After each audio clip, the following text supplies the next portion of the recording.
আসসালামু আলাইকুম। আমি এই জঙ্গলটা সাফ করেছিলাম জুলাই মাসের 25-26 তারিখে। তোমরা অনেকেই কমেন্টে বলতে পারো এতদিন আগে সাফ করা ভিডিও এখন দেখছেন কেন ভাই? তো তোমাদেরকে বলে রাখি, আমার একটু ব্যস্ত ছিলাম, এই জন্য আর কি ভিডিওটা এডিট করতে পারছিলাম না।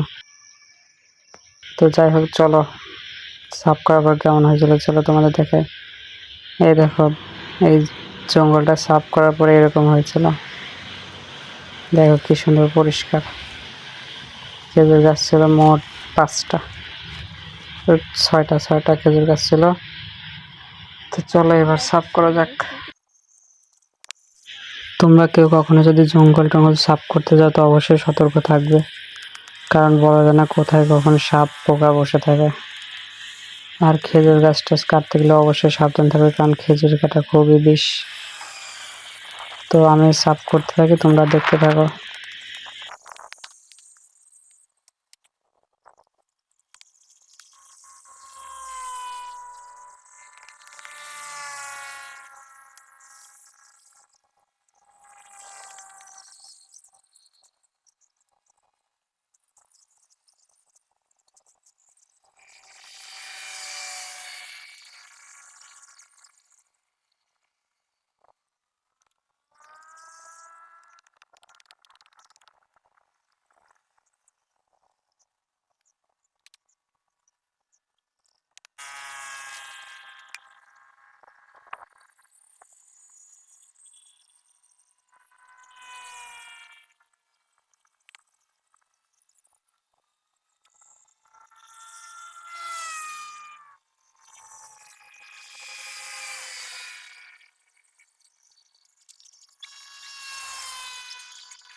এখন পর্যন্ত এরকম সাপ হয়েছে, এখনো নিজের সব জঙ্গল সাপ পরিষ্কার করে নিই। সব জঙ্গলগুলো পরে পরিষ্কার করে ওই ভিডিওটা আর কি করছিলাম না। আর এই খেজুর গাছগুলো কাটার পরে যে পাতাগুলো আছে সব এই জায়গায় কাটে দিয়েছে। আর কিছু পাতা বাড়ি নিয়ে আসছে পাটি বানানোর জন্য, কিন্তু ওইগুলো পচে গেছে। আর এই যে এইগুলো জঙ্গল বা খড়ি বলতে পারো, খেজুর গাছের ডাল সব এই জায়গায় কাটে দিতেছে এক গাদি। আর এখন এই জায়গাতে পানি, খেজুর গাছের পাতা যে জায়গায় কাটে দিচ্ছে ওই জায়গাতে পানি। এটা অনেকদিন আগেকার ভিডিও তো এই জন্য আর কি। তো যাই হোক, ফাইনাল লুক ছিল এরকম। তো তোমাদের অল্প কিছুদিনের মধ্যে একটি শর্ট ভিডিও দেবেন যে কীরকম ঘাস হয়েছে এই জায়গায়। তো আজকের মতো এখানে বিদায় নিচ্ছি। সবাই ভালো থেকো, সুস্থ থেকো, আল্লাহ হাফেজ।